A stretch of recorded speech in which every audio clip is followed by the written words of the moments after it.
year 2010, Thai Airways International celebrates 50 years of unparalleled growth and success.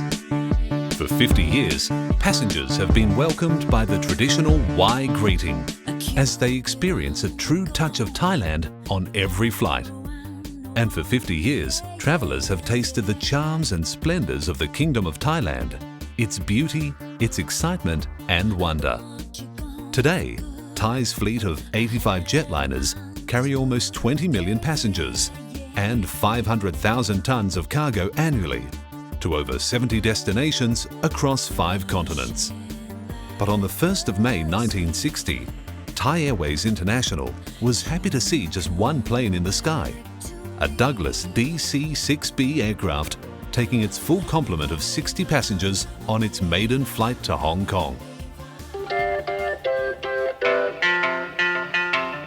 The 60s were a time of excitement, a time of great upheaval and change. New music and fashions, new heroes, new dangers, and breathtaking achievements. And Thai Airways International was part of that change. Thai Airways International began its history in a small and unassuming way, with just 3 DC-6B aircraft and a staff of 477. Everything about the airline was small in those early days, giving little hint to the world of the big things to come. Early partnership with SAS and Thai Airways, Thailand's domestic carrier, saw the creation of Thai Airways International, a tiny airline that had something no other airline in the world could offer: its unique Thai heritage. The famous Dancing Man logo captured the imagination of travellers, as did Thai's in-flight service, which featured a level of hospitality and graciousness that is still its trademark quality today. The Thai smile and the Y, the gesture that embodies warmth and gentleness that could only come from the land of smiles.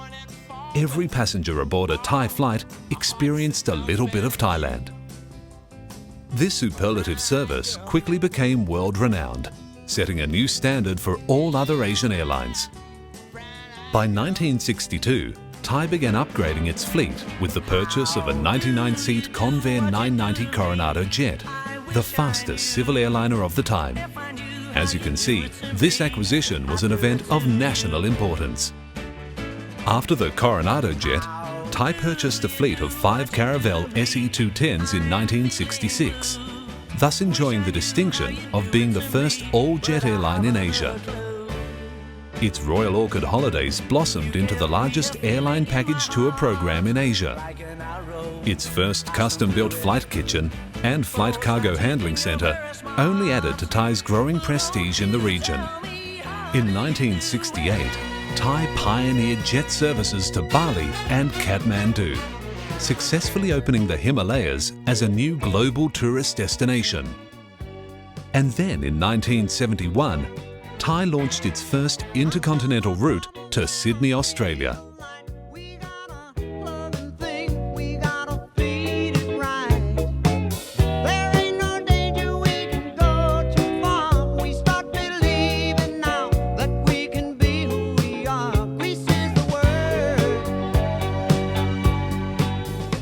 Originally, I started my career with Thai back in 1973, so I'm one of the originals. I think I was probably the number 21 on the enrolment list. The company Jetset's 40 years old, so we were selling Thai back when they first started in Australia in 1971. I started in 1970 in Western Australia with a competing airline, Cathay Pacific. But in those days, everybody was like one big happy family. Cathay, Malaysian, Thai. We used to meet at the pub every Friday and set the prices. You can't do that these days. Always had good times. Back then, yeah, we're pathfinders. You know, we're building the airline. The 70s were a time of rapid growth and international expansion for Thai. In 1973, it inaugurated services to Frankfurt and London, developing Bangkok as a gateway between Europe and Asia. Thai then was a very soft, beautiful airline, beautiful girls, which always good for boys in the office, and obviously the Thai Orchid and the ribbon, but you know, just a great airline to deal with and a great airline to fly. In 1975, Thai's new corporate logo was unveiled, representing a marriage of age-old tradition with modern technology. The royal colours of the stylised orchid.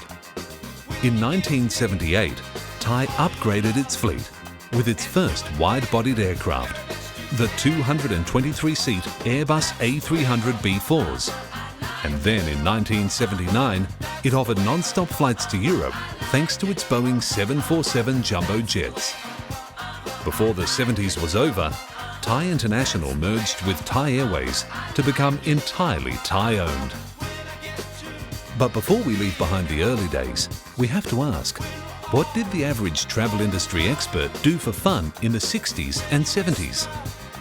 We used to go to surf club stomps, you know, down by the river. Swanbourne used to be the hot spot in Western Australia. A disco dancer. Of course. A great fan of John Travolta.